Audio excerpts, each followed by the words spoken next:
Hi guys, just wanted to read something for you from Hebrews 9 verse 3. This is Paul talking about the tabernacle in Moses' time. I just want to read from verse 3 as he talks about what's behind the curtain in the holy place.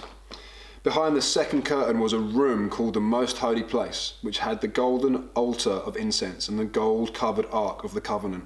This ark contained the gold jar of manna, Aaron's staff that had budded, and the stone tablets of the covenant.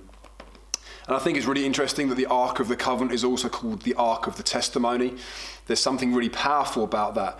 So the three things that are found in that Ark of the Covenant or Ark of the Testimony are the jar of manna, which was God's supernatural provision for the Israelites as they were in the wilderness.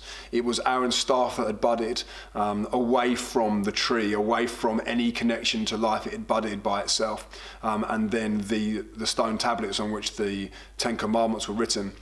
And I think one of the things that really strikes me about this passage is that this idea that out of potential death comes great life. So the Israelites were wandering around the wilderness and they had manna from heaven. I mean, they moaned a lot about it, but they had manna from heaven, a supernatural provision for them. And when they could have died, actually God brought about their life on the basis that he provided for them in terms of manna. And then Aaron's staff that budded, it wasn't connected to the root or even a branch of the tree, and actually it still budded because the supernatural life of God was resident within it.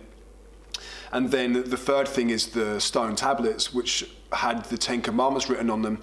And it's really interesting to think about that in terms of a people who were wandering and a people who had nowhere to call home and actually had really very little life source, had the Ten Commandments given to them, and out of that place of spiritual death, out of that place of community like minimization, we actually see the Ten Commandments come and bring a community together. I just wanted to encourage you that out of death, God always brings life. Always. And he is life. In him there is no death, there's no darkness, because he's light as well. We read that in the New Testament. And I wanted to encourage you that there is supernatural life resident in us. We have the power to transform our cities and our communities where we are.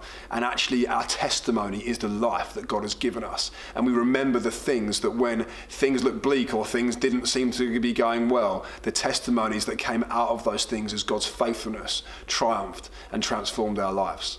Hey, so I just want to encourage you, what are some of the amazing things God's done for you this week, this year, this decade? Just bring them to mind, write them down, journal them out, and just begin to be thankful for those things. Hey, testimony is a really powerful weapon, and actually, like, as we share testimony, it becomes someone else's prophecy. It becomes someone else's aim in their life to get to that point. Hey, we love you. What are your testimonies? What are the amazing things God's done in your life? See you soon.